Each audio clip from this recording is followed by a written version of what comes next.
Hey, all you boss babes out there. It's Rachel Bennington, and today I want to talk to you about being strategic when building your teams. So with Jamberry, when I started at the very beginning, I knew that I set my sights first on team manager. Team manager is the basis and the backbone of our compensation plan, and to get anywhere, you have to learn how to build team managers. And it starts with you becoming a team manager first.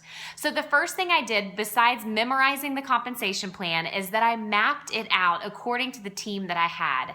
So at the time, I put the requirements. So for the Jamberry compensation plan, we know that as a team manager, it takes 5 active legs, 2 lead consultants, 8,000 in TRV, and these 2 lead consultants, we know that they have to have 1,500 in TRV. And so if you times that by 2, then 3,000 of your 8,000 is going to come from this right here, your lead consultants. And so that leaves an extra $5,000 that you and the rest of your team need to come up with. Now, if that sounds like a lot, that means that you have a lot more team building to do. So I had somebody in the company who is very wise once tell me that when you set out to have your goals that you want to achieve in Jamberry, always double it. Because when you focus on the minimum, you're going to achieve the minimum and it's going to be hard to maintain. But if you focus on doubling, you're going to far surpass your goal and you are going to be prepared for launching to that next level. So when you do something like this, this is the minimum spots, 8 spots, 9 including you, that it would take to be at team manager. Meaning that if 3,000 of your sales is coming from these 2 legs, my thing is running out of ink, my writer and my marker. If 3,000 of your sales is coming from these 2 legs, then that is you and these other 3 team members that are coming up with the rest of 5,000. Now, if that sounds like a too lofty goal for these other active legs, then you're gonna wanna expand. So with the law of doubling, like I just talked about, you would wanna shoot for 10 active legs. So here's your other 2 people. Maybe you squeeze one in right here and over here. And then instead of 2 lead consultants, you would want to shoot for 4 lead consultants.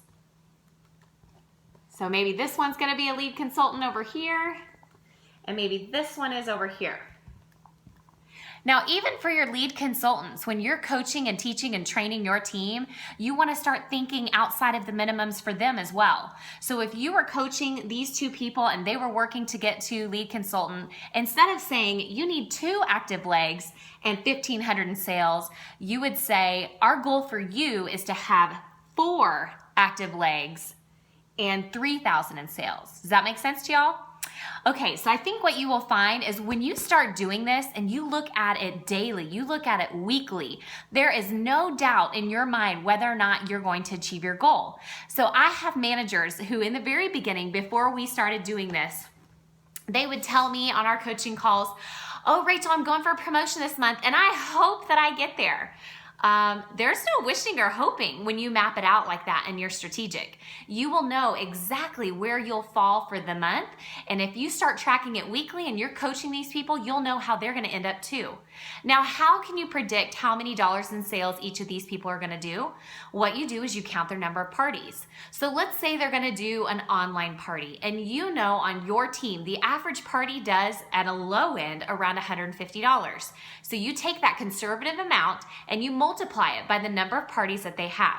So let's say that your lead consultant here, she wanted to do 3,000 in sales and 4 active legs, but she only had 1 active leg and she only had 2 parties booked and they were online parties. So that's $300 in sales. So I'm gonna write 300 here and let's say her name's Sarah. So Sarah, she is only looking at $300 in sales and we want to get her to 3,000. She's got some making up to do for parties. Let's say she only has that 1 active leg. She also has some recruiting to do.